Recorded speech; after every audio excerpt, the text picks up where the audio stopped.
എത്ര videos ഇട്ടിട്ടും video ഇപ്പോൾ reach കിട്ടുന്നില്ലേ? 2000 വർഷം മുന്നേ സോഷ്യൽ മീഡിയയും ഇന്റർനെറ്റ് ഇല്ലാത്ത കാലത്ത് അശോക് ചക്രവർത്തി ഈ റീച്ച് കിട്ടാനുള്ള ടെക്നിക്ക് മാസ്റ്റർ ചെയ്തിരുന്നു.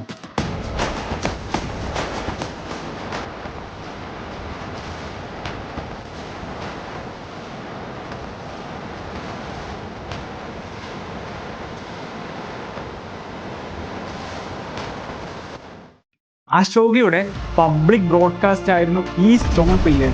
ഇത് സ്ഥാപിച്ചതോ ഹൈ ട്രാഫിക് ഉള്ള ട്രേഡ് ജംഗ്ഷൻസിലായിരുന്നു. എന്തുകൊണ്ടായിരിക്കും? മാക്സിമം റീച്ച് ഉറപ്പാക്കാൻ. അതാത് ദേശത്തിലെ പ്രജകൾക്ക് മനസ്സിലാക്കുന്ന ഭാഷകളിൽ പ്രാകൃത്, ഗ്രീക്ക്, അരാമിക് തുടങ്ങി വ്യത്യസ്തമായ ഭാഷകളിലാണ് അശോക തൻ്റെ മെസ്സേജ് ഡെലിവർ ചെയ്തത്. Today we call it localised communication. ഇന്നും നമ്മുടെ നാഷണൽ എംബ്ലത്തിൽ ആ സിംബൽസ് ഉണ്ട്.